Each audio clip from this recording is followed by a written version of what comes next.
exposition. Prière de toucher, l'art et la matière est une des 3 expositions de cette saison que nous consacrons cet été à la sculpture. Une forme d'art qui est rarement représentée dans les expositions de musées. Alors le musée des Beaux-Arts conserve un fonds de sculpture important et depuis quelques années nous essayons de mettre en valeur cette collection de sculptures au sein de nos collections permanentes dans les 2 ailes. C'est la première fois depuis plusieurs années que nous dédions des expositions exclusivement à la sculpture qui habituellement est associée à la peinture ou aux arts graphiques.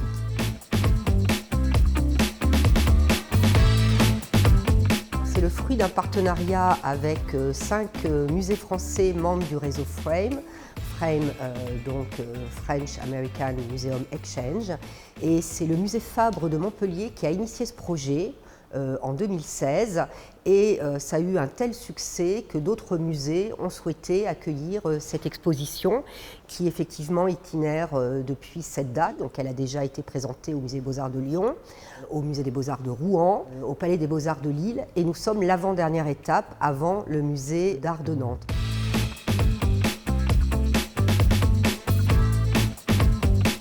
Cette exposition itinérante donc, à Bordeaux nous permet de découvrir un parcours de la sculpture, mais avec au départ 4 modules qui vont permettre aux visiteurs de vivre une expérience véritable, avec tout d'abord la découverte de la méthodologie du toucher, ensuite les différentes étapes de la réalisation d'une sculpture, mais également toute une signalétique sur le thème de la main. Et enfin, on va découvrir, évidemment, c'est le plus important, l'exposition par son corps et le toucher. Cette exposition est conçue dès le départ avec des personnes en situation de handicap visuel. L'idée, c'est vraiment de s'inspirer de l'expérience, du vécu des personnes en situation de handicap visuel qui ont fait part de leur pratique et qui ont permis de proposer de nouveaux outils de médiation pour le public. Et cette exposition, on peut la considérer vraiment comme inclusive dans la mesure où elle s'adresse à la fois aux personnes non-voyantes, malvoyantes, mais aussi à toutes les personnes qui viendront voir l'exposition.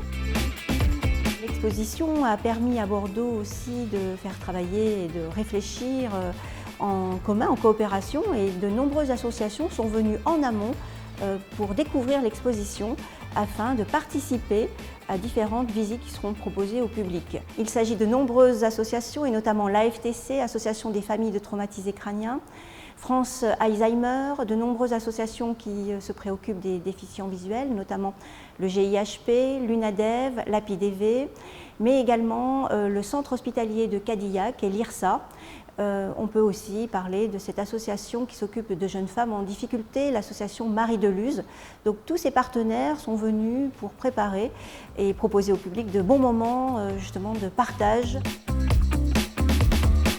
Nous avons à Bordeaux tout un parcours d'histoire de l'art de la sculpture qui va de l'Antiquité jusqu'à nos jours, mais surtout jusqu'aux œuvres de Denis Montfleur, qui a généreusement prêté 2 de ces sculptures qui représentent le peintre et artiste Dubuffet, qu'il aime énormément et qui a vraiment influencé son travail. Et pour le visiteur, c'est l'occasion de pouvoir découvrir 2 matériaux différents pour cette tête de l'artiste Dubuffet. Il y a aussi un alphabet en braille qui est tactile et qui permet aux visiteurs de pouvoir essayer justement d'écrire ou de traduire le braille. Et tous les cartels sont également en braille. Nous avons une vitrine consacrée au thème de la main, avec des œuvres qui sont issues du cabinet d'art graphique et puis également de magnifiques dessins qui sont issus des réserves. Alors il s'agit de facsimilés, mais d'œuvres qui appartiennent à la collection du musée des artistes Bégaud et Schnegg. Schnegg étant d'ailleurs un grand sculpteur, donc il est toujours intéressant de découvrir des dessins réalisés par des artistes qui ont l'habitude de travailler la matière, et au niveau des mains, évidemment, on va retrouver toute cette puissance et cette force dans la représentation des mains.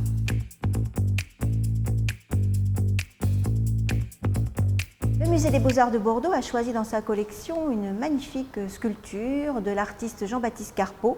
Elle s'intitule La Rieuse, dite aussi Bacchante aux roses. L'original est en marbre, la reproduction est en résine avec de la poudre de marbre compactée. Donc c'est une œuvre qui avait été réalisée vers 1870 mais qui avait produit un véritable scandale. Rappelons qu'elle est issue du groupe La Danse, sculpté par donc ce grand sculpteur pour la façade de l'Opéra Garnier à Paris en 1869. Ce qui frappe lorsque l'on regarde et lorsqu'on touche aussi dans l'exposition cette magnifique jeune femme, c'est son réalisme, la volupté. Alors le groupe sculpté de Carpeaux a fait un scandale si bien que l'œuvre a été maculée d'encre. À peine elle a été présentée sur le monument français dans la mesure où elle représentait des femmes et des hommes nus dansant dans l'ivresse. Et on peut vraiment dire que Carpeaux, avec ce chef-d'œuvre, est parvenu à immortaliser dans le marbre l'instant si bref d'un visage transformé par le rire, et c'est toute la nouveauté justement d'exprimer la sensualité, de voir les dents d'une sculpture. Pour le musée d'art de Nantes, il s'agit d'une œuvre appartenant au cycle des équilibres. Elle est superbe, en bois, en noyer. Elle est composée de 2 éléments indépendants, posés subtilement l'un sur l'autre dans un équilibre fragile. Les sculptures en bois réalisées par Martha Pan au début de sa carrière vont révéler en général un goût vraiment du mouvement, de la simplicité géométrique, des formes naturelles, souples et épurées. Ici, dans cette œuvre qui s'intitule Balance en deux, nous pouvons vraiment découvrir une alliance entre la pureté, la sensualité formelle, mouvement et équilibre qui sont vraiment propres aux œuvres de Martha Pan.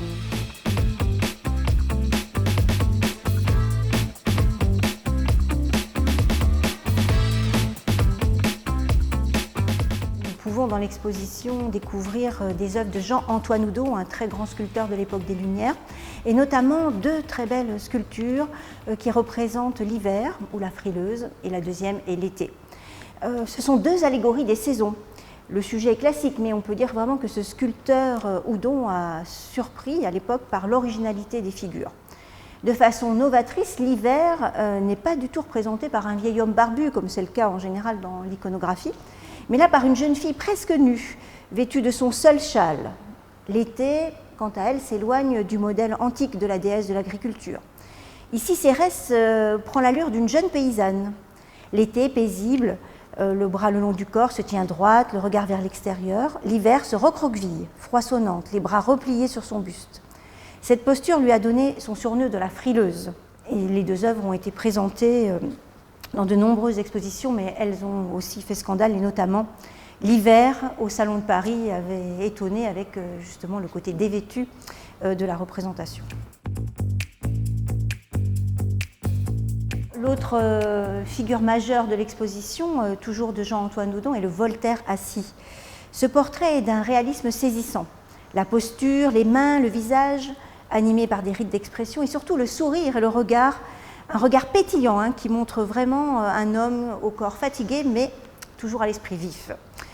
Voltaire est drapé dans une robe de chambre dont les plis profonds et réguliers évoquent une toge, et il est coiffé d'un bandeau des philosophes, mais plutôt les philosophes de l'Antiquité. Donc l'œuvre témoigne des qualités véritables de portraitiste de Jean-Antoine Oudon, qui avait modelé le visage de Voltaire de son vivant. Il faut rappeler qu'à cette époque des Lumières, on recherche une vérité scientifique, et l'œuvre a vraiment été admirée. Elle a eu un véritable succès, si bien que l'artiste a réalisé de nombreuses répliques à la même échelle, mais aussi en réduction, en terre cuite, en marbre, en bronze, tout ceci pour la commercialisation. Ce qui est intéressant, c'est qu'on est tous au même niveau, que les gens puissent jouer le jeu et être sous bandeau. C'est une belle sensibilisation au handicap visuel par l'art et par la sculpture. On est toujours très heureux quand on nous autorise à toucher des œuvres et des reproductions. Donc c'est vraiment une belle expérience à faire.